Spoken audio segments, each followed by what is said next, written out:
Prenez l'exemple d'une maison vide. Elle ne sera pas confortable. Avant d'y habiter, une maison doit être meublée. Il faut des meubles pour le bureau, le salon, la cuisine, la salle de bain, des lampes, des rideaux, l'eau et de la nourriture. Alors seulement la maison est utilisable.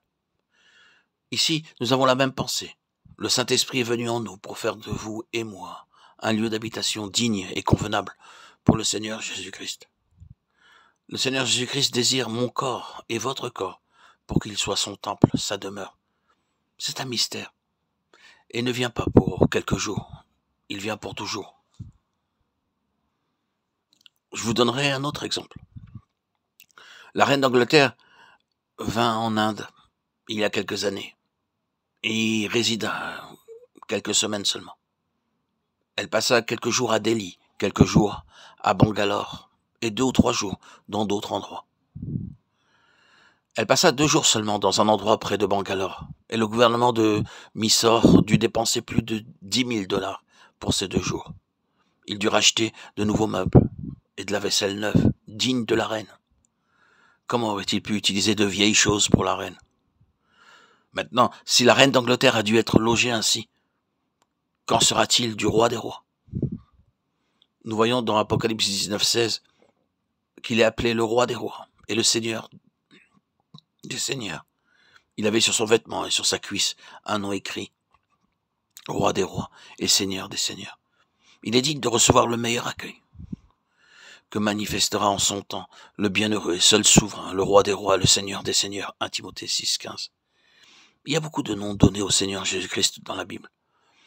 L'un de ceux-ci est le roi des rois et seigneur des seigneurs.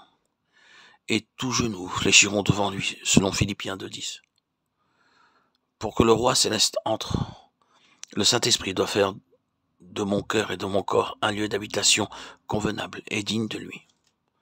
En d'autres termes, le Saint-Esprit apportera en nous les vertus du Seigneur Jésus-Christ. Nous chantons que la beauté de Jésus soit vue en moi. Cela très peu le vivent. C'est la stricte vérité. Si vous permettez au Saint-Esprit de vous posséder, les autres peuvent voir le bien qu'il a fait en vous. Lorsqu'un enfant naît dans une famille, les voisins viennent voir l'enfant.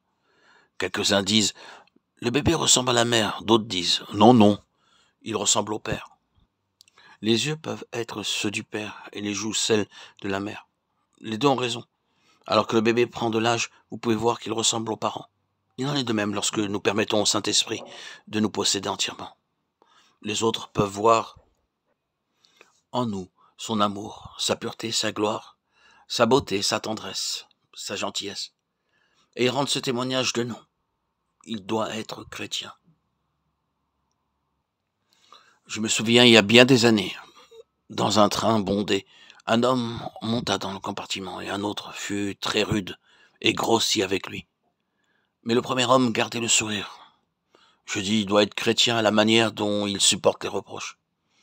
Aussi, je l'interpellai depuis ma place et lui demandai, « Qui êtes-vous » Il dit, « Je suis chrétien. » À son visage rayonnant, je sus qu'il devait être chrétien, autrement, comment aurait-il pu supporter les reproches injustifiés et les réprimandes? Le Saint-Esprit veut certainement faire resplendir sur nos visages une gloire et une beauté particulières. Mais pour obtenir cela, nous devons vouloir être possédés par lui. Alors les hommes pourront voir la lumière briller sur notre visage, une lumière qui ne peut pas être obtenue avec des poudres, du savon, de la crème ou d'autres applications extérieures.